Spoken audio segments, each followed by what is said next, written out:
Hi there, this is Donna Bordeaux with Campground Accounting, and you are listening to Campground Compass, the show dedicated to campground owners in an entrepreneurial mindset who seek to grow and expand in the wild and wonderful world of business. Hi, welcome to Campground Compass Podcast. I'm your host, Donna Bordeaux. And I'm Zack Bordeaux, my Donna's son, my mom's son. I almost just said that. Yeah, it makes sense that I'd be my mom's son. Yeah. Yep, that's kind of how it works. Well, we've got some great things to talk about today. We are going to talk about the weather, what everybody can control. We currently have a giant polar vortex over the United States, and it's really, really cold everywhere, like record low temperatures throughout most of the country, even Florida and Texas.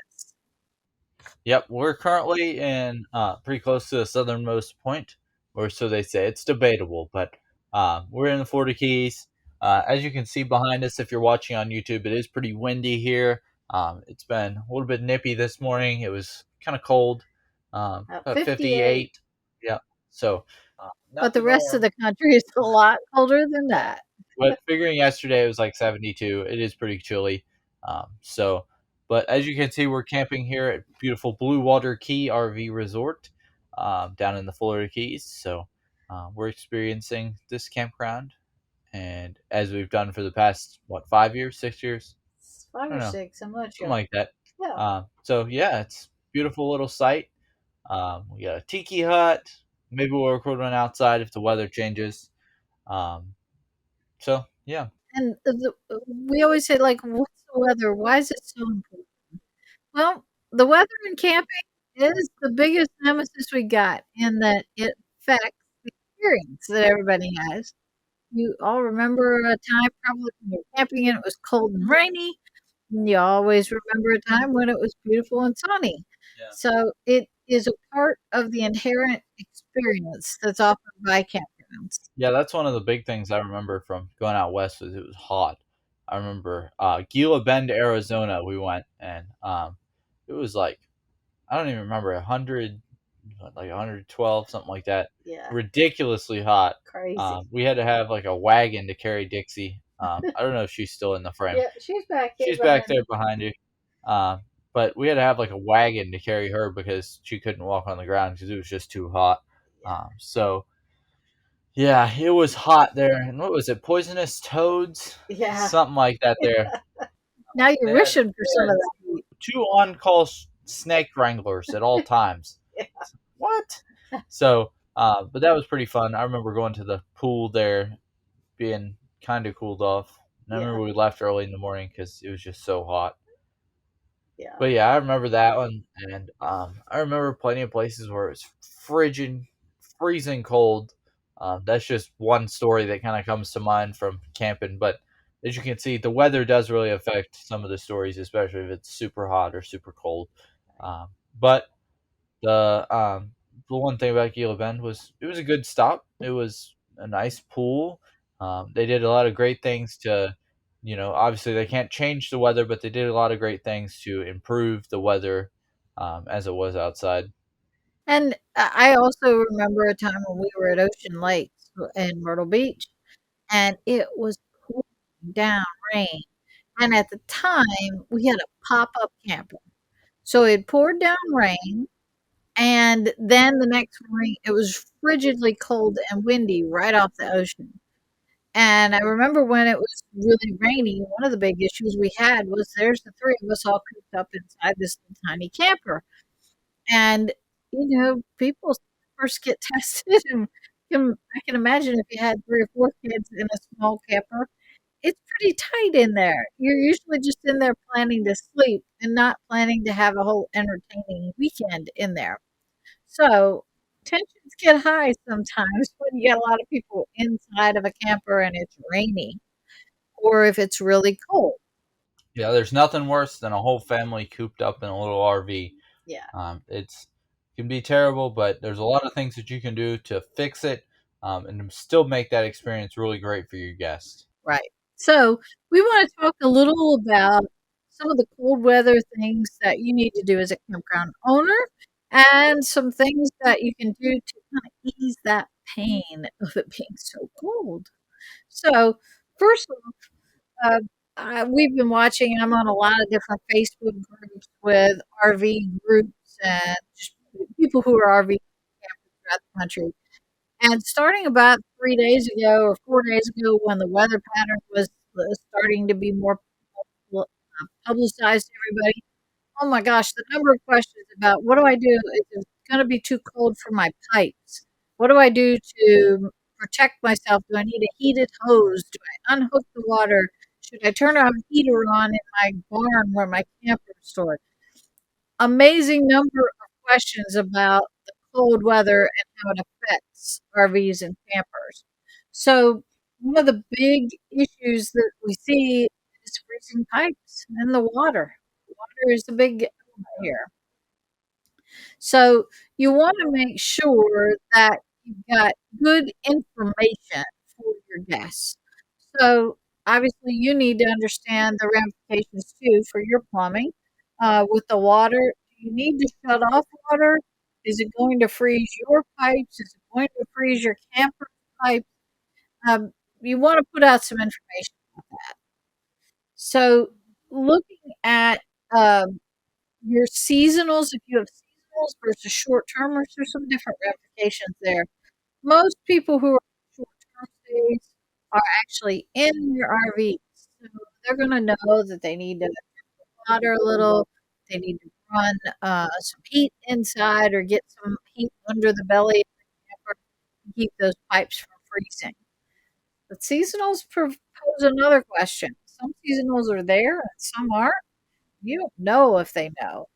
So make sure that as an owner, you're getting information out and communicating well with your guests to make sure they understand what is expected. It may be somebody's first time even being in the neck of the woods to know. Or even your first time being in an RV. Yeah, yeah.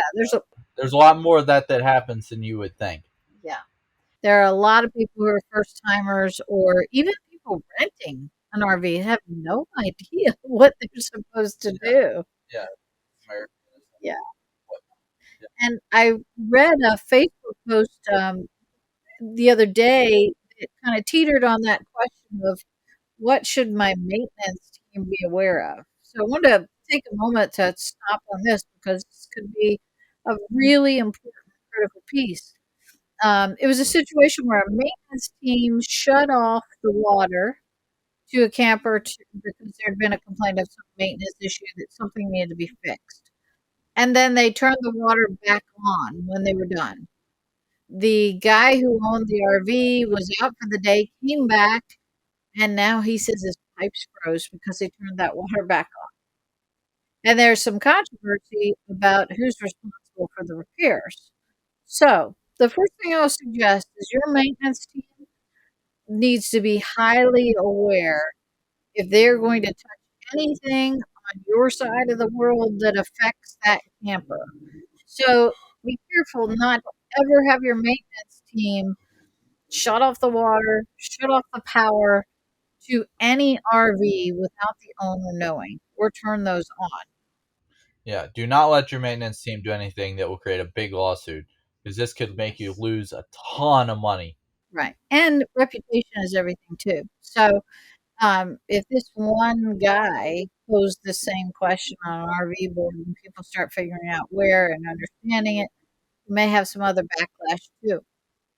So I know we had a situation one time. We were, I believe it was out in Colorado, and while we were out sightseeing for the day, the water from the spigot was dripping where it was coming into our hose.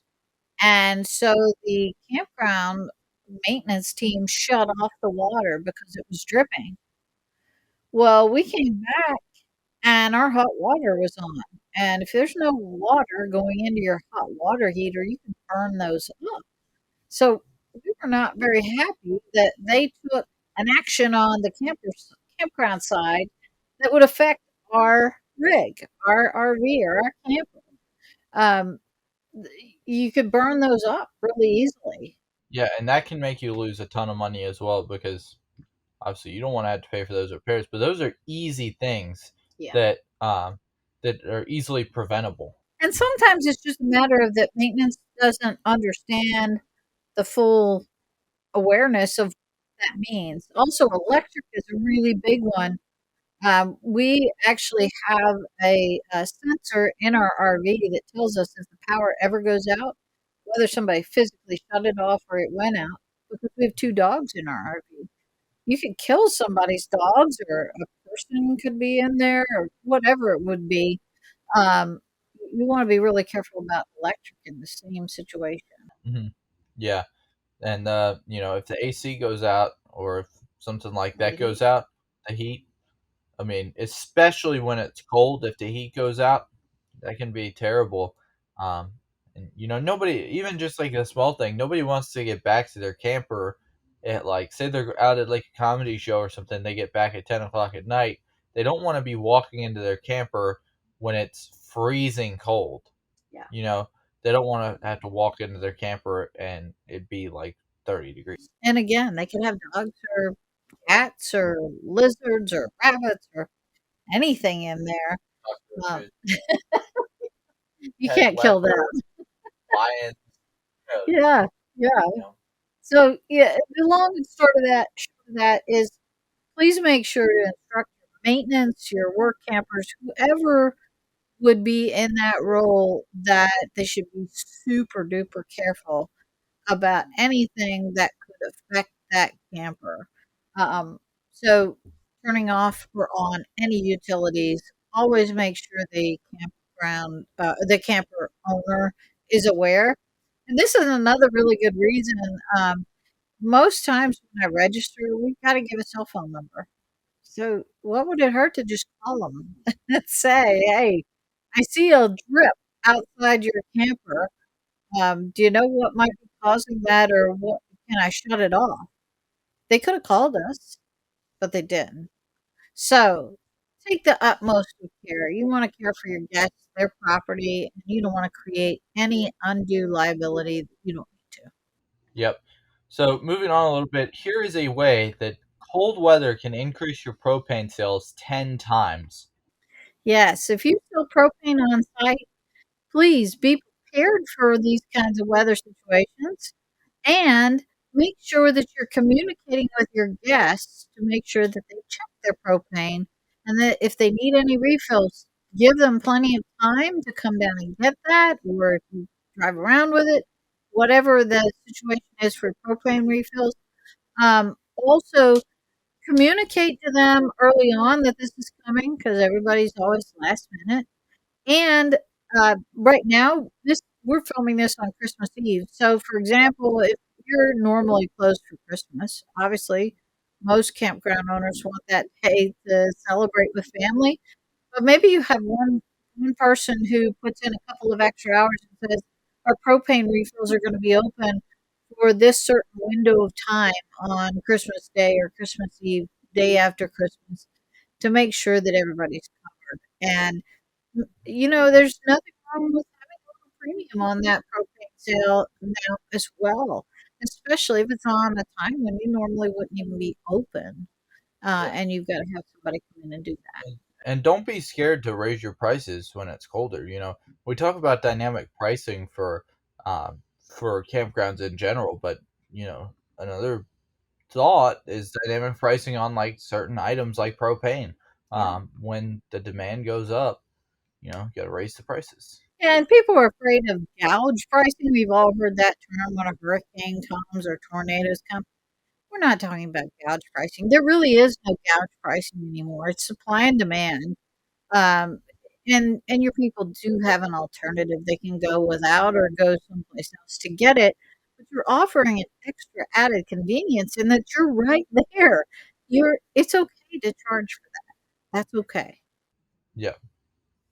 So, um, for a lot of campers powered by propane, but electric's another thing we got to focus on as well. We got to look at power outages. Obviously, as you can see if you're watching on YouTube, if not, go check us out on YouTube at Campground Compass. We got a beautiful setup today. Past few episodes might not have been the best on YouTube, but this one is hopefully going to look good. um, unless something happens. We'll see. But as you can see behind us, it's very windy. The palm trees, you might even be able to hear it on audio. It's very windy. The wind is moving today. The palm trees are swaying behind us. So you gotta watch for power outages, for ice, that kind of stuff. Trees down. Trees um, anything that could create an issue for your guest.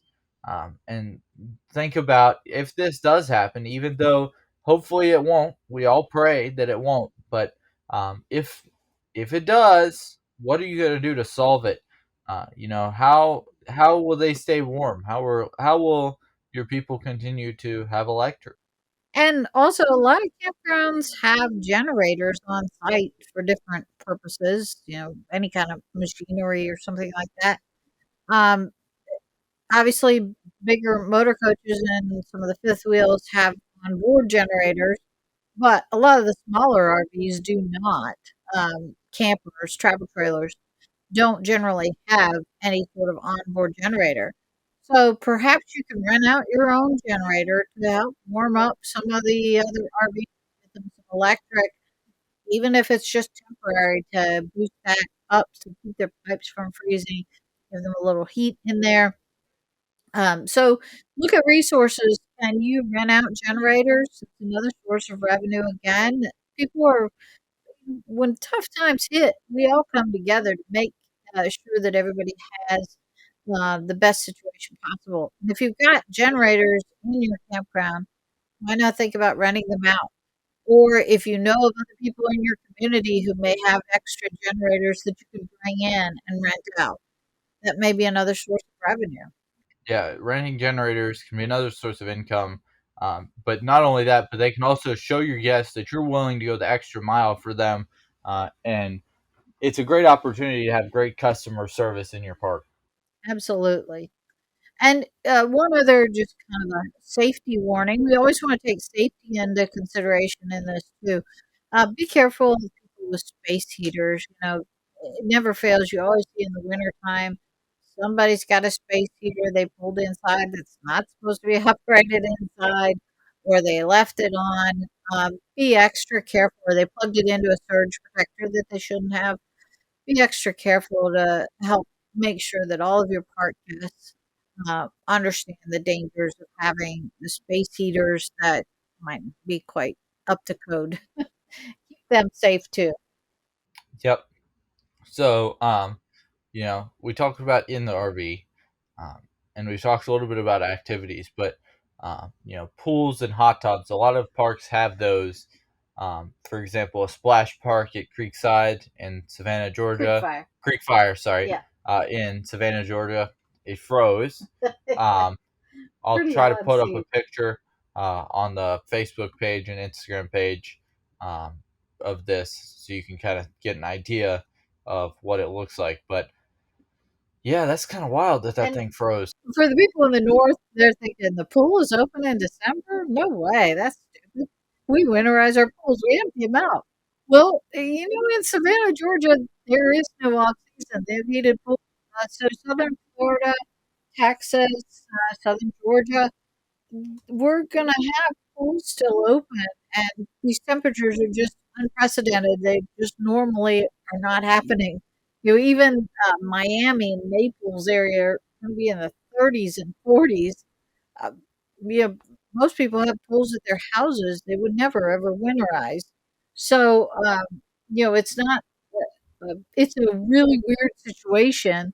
So it's incredible to see some of these pictures come through with the pools and hot tubs and things like that, and the splash pad. But obviously, those activities will be closed to your guests if you do normally have them when it's this cold, probably. So you're gonna have to come up with some other things for people to do. Mhm. So So, do you have a lots of clubhouse next to that pool that you can use for, even just to have people stay warm, but to have activities? There's a lot of activities. Activities can raise profits, but not only that, they can create memorable experiences for your guests in your park. And There's a lot of easy things that cost barely any money. For example, here we had what was it, Taki Tiki or something like Yeah, that, some sort of Taki Tiki party.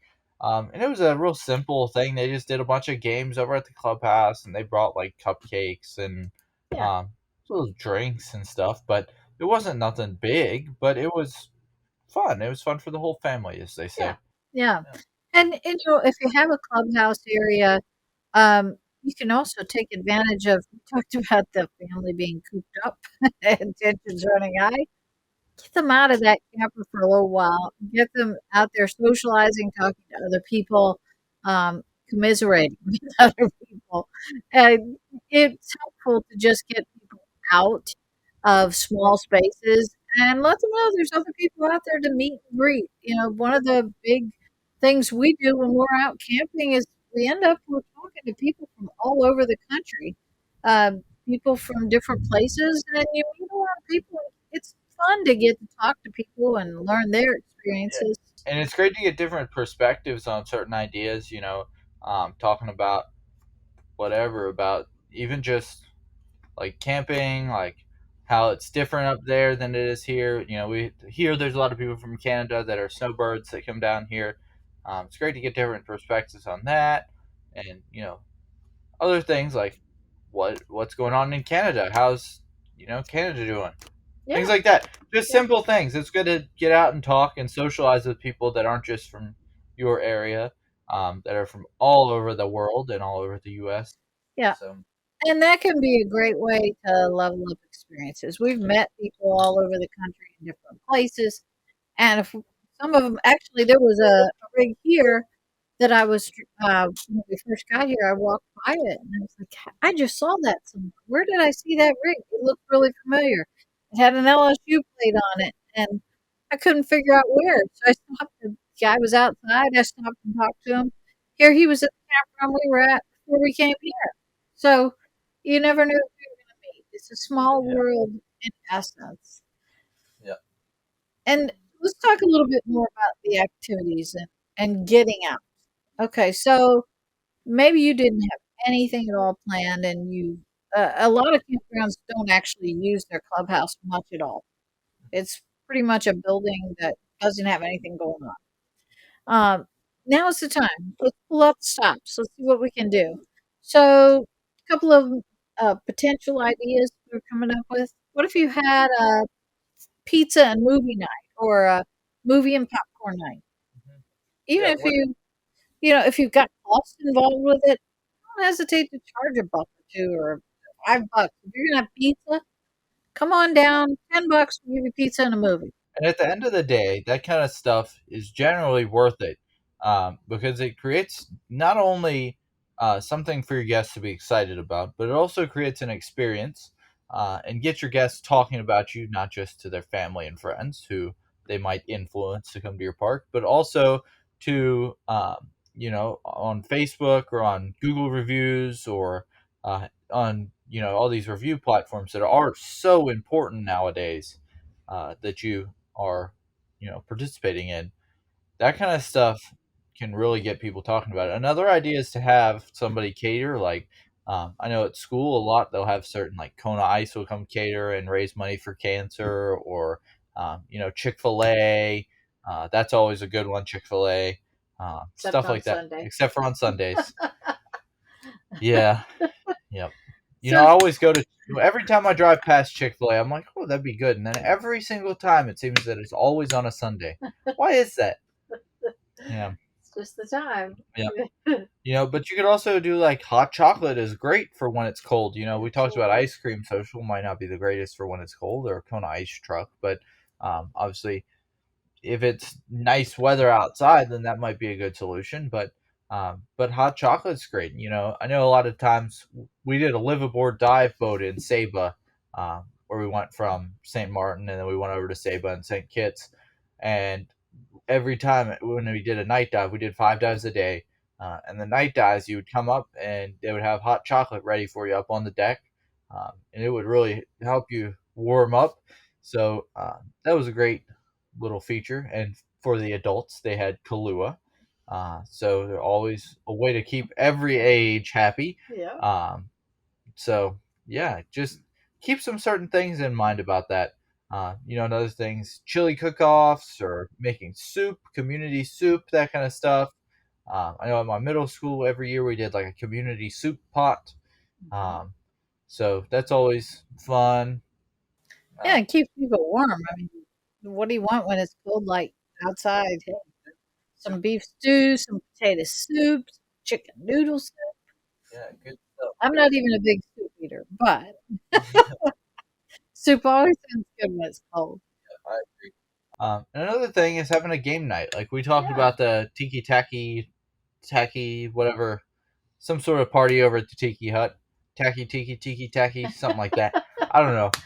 Whatever it was, we went over there and we played. Name isn't really important, but we went and we just played some games with some of the people around the community here, uh, Had a and lot of had a fun. lot of fun.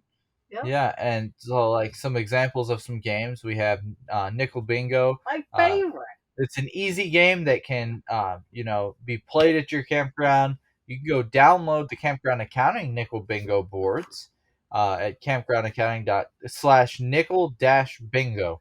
Yeah. Campgroundaccounting.com/slash nickel dash bingo. I'll have that in the show notes. So if you just head over to the show notes, it'll be there. So go check that out. Yep. But even just regular bingo, that's fun. Yeah. What Board is games, even checker tournaments and yes. Trivial Pursuit. What's a Uh, great one that we didn't even think of is like trivia night. Like yeah. whenever y'all go to the breweries, you do like Oh yeah. trivia, Music trivia. music trivia. That's great. Yep. It's really entertaining and it's fun for the whole family. Just make sure that you're not doing like all rap music or all a certain 50s genre. music. Make sure you switch it up a little bit. Yeah. But yeah, Yeah, there are a lot of ideas if we just put our little thinking caps on and come up with it. And honestly, you don't have to be hitting it out of the park. Sometimes it's just throwing things together that make it work. Everybody's got some Yahtzee, some giant Jenga laying around.